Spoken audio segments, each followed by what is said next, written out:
السلام علیکم. لاجواب تحریروں کے ساتھ میں ہوں اسد احمد. ایک گدھا درخت سے بندھا ہوا تھا. شیطان آیا اور اسے کھول دیا. گدھا کھیتوں کی طرف بھاگا اور کھڑی فصل کو تباہ کرنے لگا. جب کسان کی بیوی نے یہ دیکھا تو اس نے غصے میں گدھے کو مار ڈالا. گدھے کی لاش دیکھ کر گدھے کا مالک بہت غصے میں آ گیا اور کسان کی بیوی کو گولی مار دی. کسان اپنی بیوی کی موت سے اتنا مشتعل ہوا کہ اس نے گدھے کے مالک کو گولی مار دی.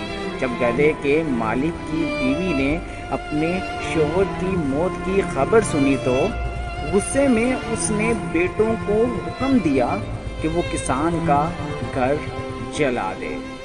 بیٹے شام کو گئے اور خوشی سے ماں کے حکم کو پورا کرتے ہوئے آئے. اس نے فرض کیا کہ کسان گھر کے ساتھ جل گیا ہوگا، لیکن ایسا نہیں ہوا.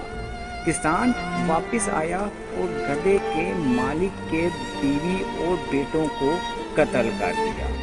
اس کے بعد کسان نے توبہ کی اور شیطان سے پوچھا کہ یہ سب نہیں ہونا چاہیے تھا، ایسا کیوں ہوا؟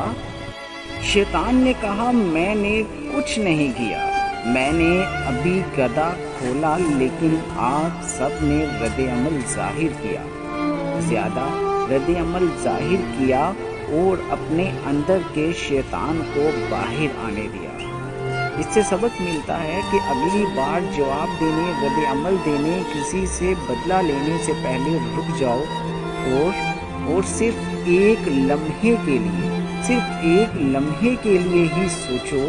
خیال رکھنا، کبھی کبھی شیطان ہمارے اندر، ہمارے درمیان موجود ہوتا ہے، صرف گدھا چھوڑ دیتا ہے اور باقی کام ہم خود کرتے ہیں.